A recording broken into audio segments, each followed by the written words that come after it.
আচ্ছা, ডালপা মকিমপুর ব্রিজের এই ভিডিওটা আপলোড দেওয়ার পরে, মানে যে ছেলেটা মারা গেছে, আমি এটা নিয়ে একটা ভিডিও আপলোড দেওয়ার পরে আমার কাছে অরিজিনাল যে ভিডিওটা সেটা আসছে, একজন আমাকে দিছে। এই ছেলেটা কিভাবে মারা গেছে এটা আপনাদেরকে এক্সপ্লেন করি। এই যে দেখতে পাচ্ছেন, সবাই কিন্তু লাফাচ্ছে এখান থেকে, ব্রিজ থেকে। তো সেও এখানে দাঁড়াই ছিল, তো সে লাফ দিছে। লাফ দেওয়ার পরপরই ও লাফ দেওয়ার পরপর কিন্তু উঠে গেছে, পানি থেকে কিন্তু উঠে গেছে।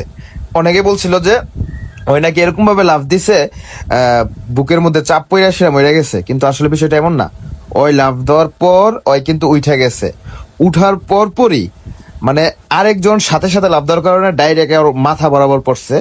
পা গুলা ডাইরেক্ট দেখা যাচ্ছে যে, আপনারা একদম স্পষ্ট ক্লিয়ারলি বোঝা যাচ্ছে যে ওর মাথার মধ্যে আঘাত লাগাতে হয়তো বা গাড়টা সাথে সাথে ভেঙে গেছে।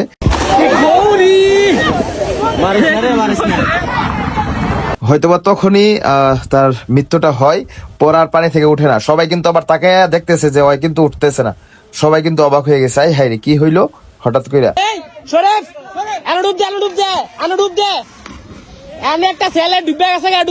এই বিষয়টা একজন ভাই খেয়াল করছিল যে একজন ডুবে গেছে, উঠে নাই। অন্যরা ভাবছে সে হয়তো বা উঠে চলে গেছে। পরে প্রায় আধা ঘন্টা 40 মিনিট পানির নিচে ছিল। অনেকে চিল্লায় বলতেছিল যে ভাই ওইখানে একজন আছে, ওইখানে একজন আছে। ভিডিওটা দেখতে পাচ্ছেন।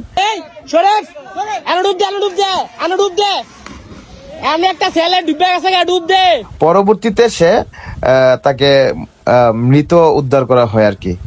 তো মানুষের মরণটা কিভাবে আসে দেখতে পাচ্ছেন, মানে ওই কিন্তু হাসি খুশি ভাবে লাফ দিচ্ছিল। পরবর্তীতে ওর পরপরই আরেকজন লাফ দিয়া ওর উপরে পড়ে, যার কারণে ওর মৃত্যুটা হয়। যাই হোক, আপনারা এখান থেকে আর লাফালাফি করেন না ভাই, ব্রিজ থেকে লাফালাফি করেন না। ছোটবেলা অনেক সতর্ক করতো মা বাপ, তারপরও শুনতাম না। আজকে এই মর্মান্তিক ঘটনা দেখে অনেকটা খারাপ লাগতেছে। আল্লাহ তাকে জান্নাত নসিব করুক, ওর রুহের মাগফিরাত কামনা করছি। আর পর্যটকদের কি বলবো, আপনারা যাবেন, ঘুরবেন, কিন্তু একটু সাবধানতা অবলম্বন করবেন। আল্লাহ হাফেজ।